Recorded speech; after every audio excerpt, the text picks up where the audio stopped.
আজকে আমাদের main ingredient হলো রান্নার ডিম। ভাবছো ডিম দিয়ে কি রান্না করতে যাচ্ছি?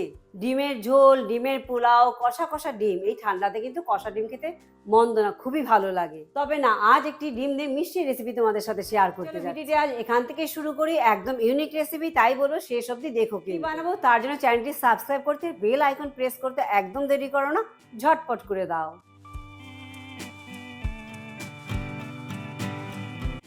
প্রথমে আমাদের দুধ ভালো করে জাল দিয়ে নিতে হবে। এখানে আমি ফুল ফ্যাট মিল্ক কিন্তু 1 লিটার নিয়েছি। মিডিয়াম আঁচে ভালো করে জাল দিয়ে নেব। দিচ্ছি কয়েকটি ছোট এলাচ আর একটু দিচ্ছি স্যাফরন। সব কিছু একটু মিশিয়ে দিয়ে কিন্তু এবার বয়েল করে নেব ভালো করে। বানাতে যাচ্ছি ডিমের মালাই ক্ষীর। আমার চ্যানেলে কিন্তু ডিমের পায়েসের রেসিপি রয়েছে। দুধ যখন ভালোভাবে গরম হয়ে যাবে এবারেতে দিচ্ছি 5 টেবিল চামচ মিল্ক পাউডার। একদম ঠান্ডা দুধে কিন্তু দিতে যেও না, দলা বেঁধে যাবে। তাই দুধ একটু গরম হলে তবেই দিয়ে ভালো করে মিশিয়ে নিও দুধের সাথে। সবসময় খেয়াল রেখো কিন্তু ফুল ফ্যাট মিল্ক দিয়ে কিন্তু এটা করতে চেষ্টা করো, টেস্টটা কিন্তু তবেই আসবে। আর মিল্ক পাউডারের সাথে সাথে হাতে কম সময় থাকলে কনডেন্স মিল্কও দিয়ে দিও, সময়টা সেভ হয়ে যাবে আর খেতেও স্বাদ হবে। আমি কিন্তু আজ কনডেন্স মিল্কটা অ্যাড করেই কিন্তু বানাতে যাচ্ছি। আর এই গুঁড়ো দুধ দিয়ে দেওয়াতে কিন্তু কুকিং টাইমটা অনেকটা বেঁচে যাবে, দুধটা ঘন হয়ে যাবে আর খেতেও কিন্তু অনেকটা টেস্ট হবে। জাল দিতে দিতে দেখবে চারপাশে কিন্তু সর পড়েছে, সেগুলো স্ক্র্যাপ করে দুধের সাথে মিশিয়ে দিও। এবার এতে দিয়ে দিচ্ছি 2 টেবিল চামচ কনডেন্স মিল্ক, যেটা আগে তোমাদেরকে দেখালাম। এই কনডেন্স মিল্ক দেওয়াতেও কিন্তু কুকিং টাইমটা অনেকটা বেঁচে যাবে আর সাথে কিন্তু মিষ্টির পরিমাণও কিন্তু তোমাদেরকে চিনি পরে অ্যাড করতে কম লাগবে। গ্যাসের আঁচ কমিয়ে দিয়ে দুধ জাল হতে হতে চলো এদিকে ডিমগুলোকে হাফ করে কেটে নিই। এই রেসিপির জন্য ডিম কিন্তু সবসময় হার্ড বয়েল করতে হবে। এবার সেদ্ধ করা ডিমগুলোকে হাফ করে আমি এখানে কেটে নিচ্ছি আর সাথে সাদা অংশ আর হলুদ অংশটাকে আলাদা করে নিচ্ছি। তোমরা আমার ভিডিওটি ফেসবুক পেজ থেকে দেখে থাকলে পেজটি লাইক করে চ্যানেলটি সাবস্ক্রাইব করে দেওয়ার অনুরোধ রইল। কিন্তু দুধ মাঝে মাঝে নাড়িয়ে দিতে কিন্তু একদম ভুলো না। এবার ডিমের সাদা অংশগুলোকে ম্যাশারের সাহায্যে ভালো করে এভাবে ম্যাশ করে নেব। যতটা পারা যায় ততটা ছোট ছোট অংশতে যেন হয়ে যায় সেইভাবেই কিন্তু ম্যাশ করব। চাইলে তোমরা হাত দিয়েও করতে পারো আর চাকু দিয়েও কিন্তু কেটে নিতে পারো, টোটালি তোমাদের উপর। এদিকে হলুদ অংশের জন্য আমি একটি এখানে স্ট্রেইনার নিয়ে নিয়েছি।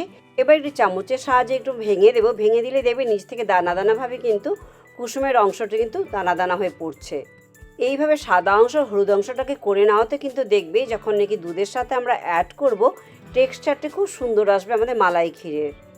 আমাদের সেদ্ধ ডিমের সাদা অংশ আর হলুদ অংশ দুটোই কিন্তু খুব ফাইনলি কিন্তু পিস করে নেওয়া হয়ে গেছে। এখন এইদিকে দুধও কিন্তু আমাদের ঘন হয়ে এসে দুধও ভালোভাবে জাল হয়ে গেছে। খুব যে ঘন করব তা নয় কিন্তু, কারণ ঠান্ডা হলে কিন্তু আরও ঘন হয়ে যাবে। একটু চামচ দিয়ে এভাবে চেক করে নিতে পারো, তবেই বুঝে দুধ কিন্তু আমাদের রাইট কনসিস্টেন্সিতে এসে গেছে। মিষ্টির স্বাদ ব্যালেন্স করবার জন্য দিচ্ছি 1 চিমটে লবণ আর দিচ্ছি এবার ম্যাশ করে রাখা ডিমের সাদা অংশ। গ্যাসের আজ মিডিয়াম টু লো রেখে কিন্তু এবার দুধের সাথে ডিম 3 থেকে 4 মিনিট আমি ভালো করে রান্না করে নেব। দুধও কিন্তু আমাদের যেই কনসিস্টেন্সি চাই আমাদের সেই কনসিস্টেন্সি এসে গেছে। ডিমও কিন্তু আমাদের সেদ্ধ করাই, তাই অনেকক্ষণ ধরে কুক করতে হবে যে তা নয়। কিন্তু এখনও কিন্তু আমরা চিনি অ্যাড করিনি মিষ্টির জন্য। এখানে আমি 4 টেবিল চামচ চিনি দিচ্ছি, তবে মিষ্টিটা তোমরা তোমাদের পছন্দ মতো দেবে। অলরেডি কিন্তু আমি কনডেন্স মিল্ক এতে অ্যাড করেছি, তাতেও কিন্তু কিছুটা মিষ্টি এসে গেছে এই মালাই ক্ষীরে। 3 থেকে 4 মিনিট মিডিয়াম আঁচে রান্না করে নিলে কিন্তু চিনি ভালোভাবে গলে যাবে। তোমাদের এবার একবার কনসিস্টেন্সি আমি দেখিয়ে দিচ্ছি। এই মালাই ক্ষীরই বলো আর রাবড়ি বলো সেরকমই কিন্তু ঘন হয়ে এসে গেছে। এবারেতে দিচ্ছি ডিমের কুসুম। ডিমের কুসুম দিয়েও কিন্তু গ্যাসের আঁচ মিডিয়াম টু লো রেখে আমাদেরকে 3 থেকে 4 মিনিট রান্না করে নিতে হবে। তোমরা হয়তো ভাবছো এই ডিমের মালাই ক্ষীর একটু আষ্টে গন্ধ হবে, একদম নয়। কিন্তু এরকম রান্না করতে করতে দেবে একদম গন্ধ চলে গেছে। আর আমরা কিন্তু এলাচও অ্যাড করেছিলাম। খুব সুন্দর টেক্সচার এসেছে কিন্তু এই মালাই ক্ষীরে। তোমরা চাইলে কিন্তু এই পর্যায়ে পরিবেশন করতে পারো। আবার যদি একটু এনহান্স করতে চাও টেস্ট আর ফ্লেভার, তবে 1 টেবিল চামচ ঘি গরম করে নিয়ে পছন্দ মতো ড্রাই ফ্রুটস দিয়ে একটুখানি হালকা ভেজে কিন্তু অ্যাড করতে পারো। এখানে আমি নিয়েছি কাজু বাদাম, পিস্তা কুচি, বাদাম কুচি আর কিছুটা কিশমিশ। গ্যাসের আঁচ মিডিয়াম টু লো রেখে একটুখানি রোস্ট করে নেবো যতক্ষণ না পর্যন্ত কাজুর গায়ে একটু কালার এসে যায়। এই ঘিয়ের ফ্লেভার কিন্তু দেখবে এই মালাই ক্ষীরে খুব সুন্দর একটা এনহান্স করবে ফ্লেভার, আর এই ক্রাঞ্চিনেসও এসে যাবে কিন্তু মালাই ক্ষীরে। এবার সব কিছুই মালাই ক্ষীরে দিয়ে অ্যাড করে নিয়ে ভালো করে মিশিয়ে দিচ্ছি।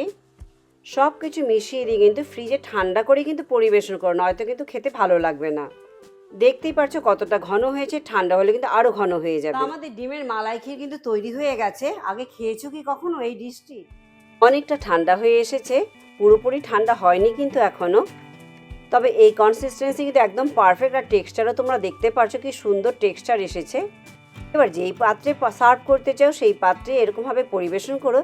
উপর দিয়ে একটু কাজু যে রোস্ট করেছিলাম বাঁচিয়ে রাখলে, আর তোমাদের পছন্দ মতো গার্নিশ করে কিন্তু পরিবেশন করতে পারো। তবে হ্যাঁ, ঠান্ডা করেই কিন্তু পরিবেশন করো। কেমন লাগলো জানাতে একদম ভুলো না। পরে আবার অন্য কোনো ভিডিও নিয়ে তোমাদের কাছে চলে আসবো। আর সাথে লাইক, শেয়ার, সাবস্ক্রাইব করতে একদম ভুলো না। সবাই ভালো থেকো, চলো বাই বাই।